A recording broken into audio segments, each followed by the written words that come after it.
Hi friends, அயனாத்தனை சீரியலில் இன்றைக்கி எங்கே சேரனும் கார்த்தியாகவும் பேசிடுவாங்களோன்ற பயத்திலே அம்பட்டு பேரும் ஸ்பை வேலை பார்த்துட்டு இருக்காங்க. அது எப்படியெல்லாம் ஃபன்னாக இருக்குன்னு வாங்க கதைக்குள்ள போய் பார்க்கலாம். ஸ்டார்டிங் சீன்லேயே பல்லவன் பாண்டிக்கிட்ட இன்னும் வயிறு சரியாகலனே அப்படின்னு சொல்லி ஃபீல் பண்ணிட்டு இருக்காங்க. அப்போ சேரன் வந்து நீ சாப்பிட்டது தான் நாங்களும் சாப்பிட்டோம், எங்களுக்கெல்லாம் ஒன்றும் ஆகலை அப்படின்னு சொல்லி கேட்ட உடனே பாண்டி அதுக்கு ஆமாண்ணே, நம்ம சாப்பிட்டதை மட்டும் சாப்பிட்ருந்தா பரவாயில்ல, இவன் தான் ட்ரெயினில் போகிற அம்புட்டியும் ஒன்று விடாமல் சாப்பிட்டானே, அதனால தான் வயிறு கலக்கிருச்சு அப்படின்றாங்க.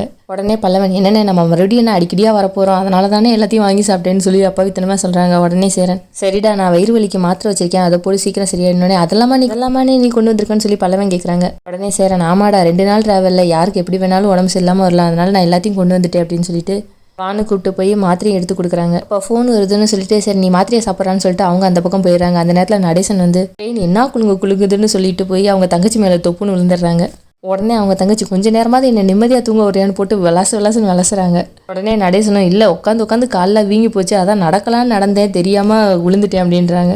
உடனே அவங்க தங்கச்சி ஆமாம் இப்போ உனக்கு நடக்கிறது தான் பெரிய பிரச்சனை பாரு, என் தூக்கமே போச்சு போட அப்படின்னு சொல்லிட்டு உட்காடுறாங்க 2 பேரும். நடேசன் சேரன் இருக்கானே ரொம்ப மோசமான வேண்டாம், நமக்கு பக்கத்தில் இருக்க ஸ்டேட்டு கேரளா கர்நாடகா தெலுங்குல எல்லாம் போய் அவன் பொண்ணு லவ் பண்ணி கல்யாணம் பண்ண மாட்டானா, தேடி கண்டுபிடிச்சி பீகாரில் போய் கல்யாணம் பண்ணுறான் பாரு, 2 நாள் ஆகுது போகிறதுக்கே, உட்காந்து போகிறதுக்கே ரொம்ப கஷ்டமாக இருக்குது அப்படின்னு சொன்னோடனே அவங்க தங்கச்சி பேசி முடிச்சிட்டேன்னா போய் இடத்துல போய் பாடு அப்படின்னு உடனே சரி போகிறேன்றாங்க. உடனே அந்த நேரத்தில் நிலா வராங்க.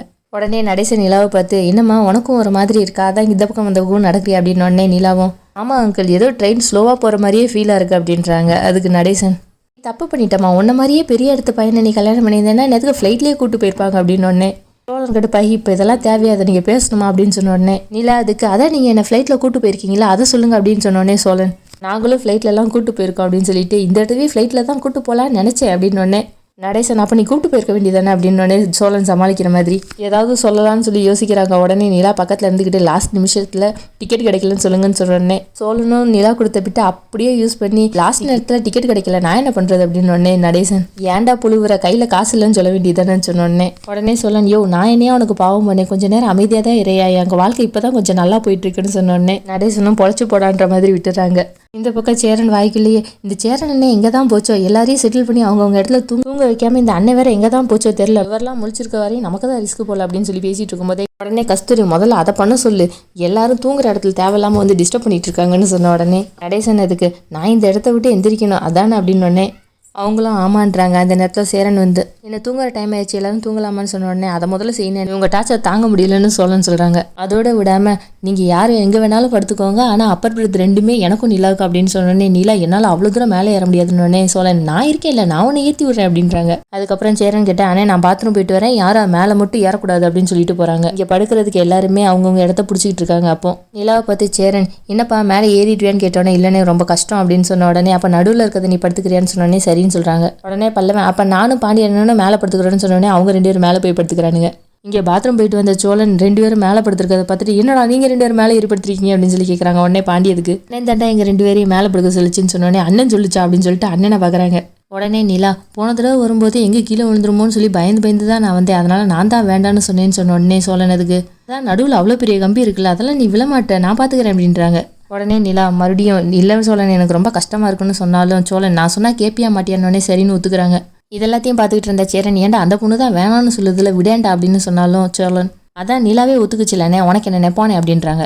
கஸ்தூரி கடுப்பாகி ஏன்டா இங்கே என்ன 2 நாள் தானே இருக்க போகிறோம், ஏதோ நம்ம லைஃப் லாங் இங்கேயே குடியிருக்க போகிற மாதிரி இங்கே படுக்கணும் அங்கே படுக்கணும்னு சொல்லிட்டீங்க, இங்கேயாவது ஒரு இடத்துல போய் படுங்கடா அப்படின்னு சொல்கிறாங்க. உடனே சேரணும் சரிடா நீங்கள் கீழே இறங்குங்கன்னு சொன்னோடனே பாண்டியும் பல்லவனும் கூட கீழே இறங்கலான்னு இறங்குறாங்க. அப்போ பாண்டி இறங்கும்போது கரெக்டாக இறங்குற இடத்துலையே பார்த்து சோழன் கை வச்சிருக்காங்க, தெரியாமல் பாண்டி நல்லா மிதிச்சு விட்றாங்க. உடனே சோழன் ஏன்டா எரும மாடு பார்த்து நடக்க மாட்டியா அப்படின்னு சொல்லி கேட்டோடனே உடனே பாண்டி அதுக்கு ஏன்டா இறங்குற இடத்துலையாடா கையை வைப்ப அப்புறம் வச்சா மிதிக்க தான் செய்வாங்க அப்படின்றாங்க. அதுக்கப்புறம் சோழன் நான் இங்கே பாண்டியை எப்படி மிதிச்சிட்டான்னு சொல்லி கம்ப்ளைண்ட் பண்ணோடனே அச்சோ ரொம்ப அடிபட்டுருக்காடா அப்படின்னு சொல்லிட்டு பல்லவனை பார்த்துட்டே அந்த பேகுக்குள்ளே நான் என்ன வச்சிருக்கேன் அதை எடுன்னு சொன்னோடனே பல்லவன் வேகமா என்னண்ணே நீ கிச்சனையே எடுத்துகிட்டு வந்துருப்போ போல அப்படின்னு சொல்லி கேட்குறாங்க. இங்கே நிலா சேரன் கிட்டே என்னண்ணே இதெல்லாம் எப்படி எடுத்துகிட்டு வந்தீங்க, எப்படி எடுத்துகிட்டு வரணும்னு உங்களுக்கு தோணுச்சு அப்படின்னு சொல்லி கேட்ட உடனே சேரன் அதுக்கு இல்லைப்பா சைட்டில் எப்பயுமே எங்கேயாவது வெளியே போகணுன்னு சொன்னால் என்னெல்லாம் எடுத்து வைக்கணும்னு சொல்லி யோசிச்சு வச்சிருப்பேன், அதனால தான் இங்கேயே எடுத்துகிட்டு வந்தேன்னு சொன்னோடனே சூப்பர்ண்ணே அப்படின்றாங்க. இது எல்லாத்தையும் கேட்டுட்டு இருந்த சொல்ல நீங்கள் நான் ஒருத்தன் வழியில் கதறிக்கிட்டு இருக்கேன், நீங்கள் என்னடானா மாற்றி ஒருத்தருக்கு ஒருத்தர் பாராட்டிட்டு இருக்கீங்களான்னு சொல்லிட்டு நான் எந்திரிச்சு போகிறேன் அப்படின்றாங்க. உடனே எல்லாரும் சமாதானப்படுத்துகிறாங்க. ஆனால் பாண்டி போயிடுவேனா எங்கடா போவா ஓடுற ட்ரெயின்லேருந்து குதிக்கவா போகிற பேசாமல் உட்கார அப்படின்றாங்க. இங்கே சேரன் உடனே தேங்காய் எண்ணெய் போட்டு விடுறாங்க, ஊன்னு கத்துறாங்க. நிலா போட்டோன்னே ஈனு பழக்கம் காமிச்சிட்டு இருக்காங்க. அதை பார்த்தா பல்லவன் என்னென்ன இவ்வளோ நேரம் கத்திட்டு இருந்தா இப்போ சிரிச்சிட்டு இருக்கேன்னு சொன்னோன்னே சோழன் அப்படியே மூஞ்ச மாற்றி கோவமா ஏன்டா இன்னும் நீ கீழே இறங்கலையா அப்படின்னு கேட்குறாங்க. இந்த நேரத்தில் சப்போர்ட்டுக்காக சோழன் நடுவில் இருக்க சீட்டில் கை வச்ச உடனே பாண்டி தள்ளி விட்டு என் சீட்டில் ஏன்டா கை வைக்கிற போடா அப்படின்றாங்க. உடனே சோழன் கை திரண்டா வச்சேன்னொடனே அப்புறம் நான் படுக்காம உங்கள் அப்பா வந்து இந்த இடத்துல படுப்பாங்க அப்படின்னோடனே நடேசன் உடனே ஏன்டா என்ன தேவையில்லாமல் இருக்கிறீங்க, நானே கடுப்பில் இருக்கேன், வர்ற கோவத்துக்கு பேசாமல் ட்ரெயினை நிப்பாட்டி விட்டுறேன், ஒழுங்கா போய் எல்லாரும் படுங்கடா அப்படின்றாங்க.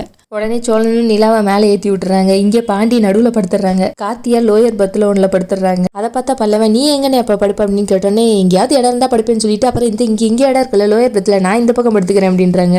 உடனே பல்லவன் மேலே ஏற போன சோழனையும் கூப்பிட்டு அண்ணே இங்கே பாருண்ணே சேரனும் காயத்ரி அக்காவும் ஆப்போசிட்டில் படுக்கிறாங்க அப்படின்னு சொன்னோடனே 3 பேரும் கோரஸா இங்கே கீழே 2 பேரும் படுத்துக்கிறத பார்க்குறானுங்க. அதோட விடாமல் பல்லவன் இவங்கள 2 பேரையும் கீழே படுக்க வைக்கிறது ரொம்ப டேஞ்சர்னே, பேசாமல் நீ கீழே படுத்துட்டு அண்ணனை மேலே படுக்க வச்சிருவோமான்னு சொன்னதுக்கு அதெல்லாம் கண்டிப்பாக முடியாதுடா, அவங்க 2 பேரும் பேசி பழகாமல் பார்த்துக்கிறது உங்கள் 2 பேரும் டியூட்டின்னு சொல்லிட்டு அவன் மேலே நைஸாக ஏறி போயிடுறான். சோழன் மேலே போனதுக்கப்புறம் பல்லவன் பாண்டிக்கிட்ட என்னென்ன நம்ம இவ்வளோ கஷ்டப்பட்டு போராடினதுக்கப்புறமும் இவங்க 2 பேரும் ஆப்போசிட்டில் படுத்துருக்காங்க அப்படின்னு சொன்ன உடனே பாண்டி அதுக்கு நம்ம மிடில் தானே படுத்துருக்கோம், அவங்கள பேச விடாமல் என்னதான் பண்ணுறாங்கன்னு பார்ப்போம் அப்படின்றாங்க. சேரனும் காயத்ரியும் நல்லா தூங்கிட்டு இருந்த மாதிரி இருக்குது. அதை பார்த்தா 2 பேரும் சரி தூங்கிட்டாங்கன்னு சொல்லிட்டு அவங்களும் தூங்கிடுறாங்க. இங்கே கார்த்தியாவுக்கு தூக்கம் வராமல் போய் டோர் பக்கத்தில் நிற்கிறாங்க. சேரன் யதார்த்தமாக தூக்கத்துலேருந்து எந்திரிச்சு பார்த்தா கார்த்தியாவை காணோம், எங்கே போயிருப்பா அப்படின்னு சொல்லிட்டு தேடி வந்து கார்த்தியாவை பார்க்குறாங்க. கார்த்தியா கிட்ட என்னப்பா தூங்கலி அப்படின்னு கேட்டதுக்கு இல்லை மாமா தூக்கம் வரல அப்படின்னு சொல்கிறாங்க. உடனே சேரன் நான் அத்தையை கூப்பிட பாப்பா அப்படின்னு சொன்னோடனே அவங்கள கூப்பிட்டு மட்டும் என்ன ஆக போகுது, எனக்கு இப்போ மட்டும் தூக்கம் இல்லை, ரொம்ப நாளாகவே தூக்கம் போயிடுச்சுன்னு சொன்னோடனே அவர் என்ன சொல்லன்னு தெரியாமல் அமைதியாக இருக்காரு. அந்த நேரத்தில் ட்ரெயின் ஒரு ஸ்டாப் ஆகுது. அதை பார்த்து சேரன் நான் இப்போ உனக்கு டீ வாங்கிட்டு வரேன் அப்படின்னு சொல்லிட்டு போய் டீ வாங்கிட்டு வந்து அவங்கள்ட்ட கொடுக்குறாங்க. சேரன் கார்த்தியாவை பற்றி நீ நல்லா இருக்கல்லப்பா அப்படின்னு சொல்லி கேட்ட உடனே கார்த்தி அதுக்கு நீங்கள் இப்படி கேள்வி கேட்டிங்கன்னா எனக்கு என்ன பதில் சொல்லணும்னு தெரியல, என் வாழ்க்கையில் என்ன நடக்குதுன்னு எனக்கே தெரியல மாமா, நைட்டெல்லாம் இதை நினச்சாலே தூக்கமே வரமாட்டேங்குது மாமா, பெருசாக எதுலேயுமே இன்ட்ரெஸ்ட் வரமாட்டேங்குது, வீட்டில் இந்த மாதிரி தான் எதையோ தேவையில்லாமல் யோசிச்சுட்டு ஒரு மாதிரி இருப்பேன், நல்ல வேளை நீங்கள் இங்கே கூப்பிட்டு வந்ததுனால கொஞ்சம் ரிலீஃபாக இருக்குன்ற மாதிரி சொல்கிறாங்க. உடனே சேரணும் நீ சொல்கிறது எனக்கு புரியுதுப்பா, அவனை நினச்சா எனக்கும் ரொம்ப கஷ்டமாக தான் இருக்குன்றாங்க. நீ சந்தோஷமாக இருப்பேன் தான் நானும் நினச்சேன், ஆனால் என்னென்னமோ நடந்துச்சு, கவலைப்படாதுப்பா, எல்லாமே சீக்கிரம் சரியாக இருப்போம் அப்படின்றாங்க. உடனே கார்த்தியாவும் நானும் அந்த நம்பிக்கையில் தான் இருக்கேன் மாமான்றாங்க. அந்த நேரத்தில் கஸ்தூரி எந்திரிச்சு பார்க்கும்போது அவங்க பொண்ணு இல்லை, என்னடா பொண்ணா கண்ணுன்னு சொல்லிட்டு பார்த்தா அந்த பக்கம் சேரனும் கார்த்திகாவும் பேசிகிட்டு இருக்காங்க. அதை பார்த்துட்டு சரி ஓகே 2 பேரும் பேச தானே செய்கிறாங்கன்னு சொல்லிட்டு அவங்களும் படுத்துடுறாங்க. இந்த பக்கம் சோழன் என் பொண்டாட்டி தூங்கும்போது கூட ரொம்ப அழகாக இருக்கா அப்படின்னு சொல்லிட்டு சொடக்கு போட்டு திருஷ்டியெல்லாம் கடிக்கிறாங்க. சரி உடம்பு ரொம்ப வலிக்குதுன்னு சொல்லிட்டு கீழே இறங்குனா இந்த பக்கம் கார்த்தியாவும் சேரனும் நின்று பேசிகிட்டு இருக்காங்க. அதை பார்த்துட்டு நம்ம உண்மையாகவே அவங்கள தான் பார்க்குறோமான்னு சொல்லிட்டு கண்ணெல்லாம் தேய்ச்சி பார்க்குறாங்க. அதுக்கப்புறம் இப்போ நம்ம என்ன பண்ணுறது அப்படின்னு தெரியாமல் வேகமாக பாண்டி எழுப்பி விடுறாங்க. உடனே பாண்டி தூக்க கலக்கத்தில் என்னடா அப்படின்றாங்க. உன்ட்ட முக்கியமாக பேசுன கீழே இறங்கி வாடா அப்படின்னதுக்கு பாண்டி நிலா நீ மேலே இருக்காங்கடா நீ என்ன தெரியாமல் இங்கே எழுப்புற அப்படின்னு சொன்னோடனே சோழன் கடுப்பாயி டேய் நான் நிலா கிட்ட பேசுறதுக்கு ஒன்னே எழுப்புறேன்னு நினச்சியா, பேசாமல் வாடா எல்லாருமே கிள்ளி விட்டுருவேன்னொடனே பாண்டி இருறா வரேன்னு சொல்லிட்டு இறங்கி வர்றாங்க. அங்கே பாரு அண்ணன் என்ன பண்ணுதுன்னு சோழன் சொன்னோடனே பாண்டி அதை பார்த்துட்டு இவங்க 2 பேரும் இங்கே என்னடா பண்ணிட்டு இருக்காங்கன்னு சொன்னோடனே எனக்கும் அதான்டா புரியல அப்படின்னு சொல்லி நேரமாக 2 பேரும் பேசிட்டு இருப்பாங்கன்னு நினைக்கிறேன். அங்கே பாரு டீ கப்பெல்லாம் இருக்குது அப்படின்றாங்க. அண்ணனா பாரு டீயை குடிச்சிட்டு பேசிட்டு இருக்குன்னு சொன்னோடனே பாண்டி இது ரொம்ப ரிஸ்கா செய்டா அப்படின்றாங்க. உடனே சோழன் ஆமாண்டான்னு சொல்லிட்டு ஒருவேளை பல்லவன் சொன்ன மாதிரி நிலாவை நான் கீழே படுக்க வச்சுட்டு அண்ணனை மேலே படுக்க வச்சிருக்கணுமா அப்படின்னு சொன்ன உடனே பாண்டியன் இப்போ சொல்லு இந்த சின்ன பையனுக்கு தெரிஞ்சது கூட உனக்கு தெரியல அப்படின்னு சொன்ன உடனே சோழன் டேய் இந்த அளவுக்கு போகும்னு நான் நினைக்கலடா அப்படின்னு சொல்கிறாங்க. உடனே பாண்டி ஏன்டா அண்ணன் இப்படி இருக்கு, எல்லா நேரத்துலையும் நல்லவனா இருக்கணும்னு நினச்சா முடியுமாடா, கொஞ்சமாவது தனக்குன்னு யோசிக்கணும்லடா, அவ்வளோ பிரச்சனையை தாண்டி இப்போ தான் நிச்சயம் வரையும் வந்திருக்கு, இப்போ இதெல்லாம் தேவையாடா அப்படின்னு சொன்ன உடனே சோழன் வெளியே இருந்தெல்லாம் அண்ணனுக்கு யாரும் ஆப்பு வைக்க தேவையில்லடா, அதுக்கு அதுவே ஆப்பு வச்சிடணும்னு சொல்லிட்டு பேசாமல் நம்ம அண்ணங்கிட்ட போய் நேராக பேசிடலாமா அப்படின்றாங்க. உடனே அதுக்கு பாண்டி அதெல்லாம் சரி வராதுடா, அவங்க சாதாரணமாக கூட பேசிகிட்டு இருக்கலாம், இந்த நேரத்தில் போய் நம்ம கேட்க போய் அது ஏதாவது பிரச்சனை ஆயிடுச்சுன்னா அப்படின்னு சொன்னோடனே சோழன் இந்த நேரத்தில் ஏன்டா அவங்க சாதாரணமாக பேசணும்னு சொன்னோடனே பாண்டி ஒருவேளை அவங்க வாழ்க்கையில் நிறைய நடந்திருக்குல்ல அதை கூட அவங்க பேசலாம், அதை கேட்டு கூட அண்ணன் ஃபீல் பண்ணிட்டு இருக்கலாம்ல அப்படின்றாங்க. அதோட விடாமல் என்னதான் இருந்தாலும் அத்தை பொண்ணு தானேன்னு சொன்னோடனே சோழன் வேகமாக என்னடா அத்தை பொண்ணு நொத்த பொண்ணுன்னு சொல்லிட்டு நமக்கு மட்டும் அவங்க வாழ்க்கையை நினச்சி கஷ்டமா இல்லையா அப்படின்றாங்க. இப்போ அவங்கள நினச்சி வருத்தப்படுற நேரம் இல்லடான்னு சொன்னோடனே பாண்டி கரெக்டு தான், இதெல்லாம் அண்ணெல்லாம் யோசிக்கணும் அப்படின்றாங்க.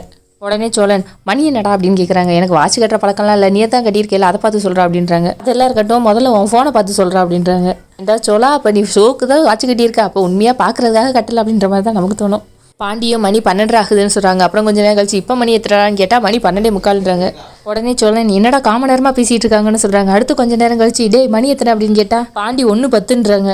என்னடா 40 நிமிஷமாக பேசுகிறாங்க, அப்படி என்னத்தை தாண்டா பேசுவாங்க அப்படின்றாங்க. உடனே பாண்டி டே அப்போ ஓரமாக இருந்து வேணா நீ ஒட்டிக்கிட்டு வரி அப்படின்றாங்க. அதுக்கு சோழன் உடனே பாண்டியை பார்த்து முறைக்கிறாங்க. இன்னும் கொஞ்சம் நேரம் வெயிட் பண்ணி பார்க்குறாங்க. அப்போ தான் ஒரு வழியாக சேரனும் கார்த்தியாவும் பேசி முடிச்சு சரிப்பா வா தூங்கலாம் அப்படின்ட்டு வர்றாங்க. உடனே இதை பார்த்துட்டு டே வாடா போகலாம் அப்படின்னு சொல்லிட்டு வேக வேகமாக ஓடி போய் சோழனும் பாண்டியும் அவங்கவுங்க இடத்துல போய் படுத்துக்கிறாங்க. இங்கே கார்த்தியாவும் சேரனும் அவங்க இடத்துல படுத்து தூங்கினதுக்கப்புறம் சோழன் பாண்டிக்கிட்ட பாத்தியாடா இவங்கள அப்படின்னு சொன்னோடனே பாண்டி அவங்க தூங்கிட்டாங்க, நீயும் போய் தூங்கு அப்படின்றாங்க. இதோட இன்னைக்கு எபிசோடு முடியுது. ஆனால் இவங்க 2 பேரும் காவல் காத்தது தான் செம காமெடி. போய் தடுத்திருந்தாவது பரவாயில்ல, சும்மா ஏன்டா நிற்கிறீங்கன்ற மாதிரி தான் நமக்கு தோணும். நீங்கள் என்ன நினைக்கிங்கன்றதை அப்படியே கமெண்ட்டில் சொல்லுங்கள். அப்படியே ஒரு சப்ஸ்கிரைப் பண்ணிடுங்க. நாளைக்கு எபிசோடு நாளைக்கு பார்க்கலாம். Bye friends.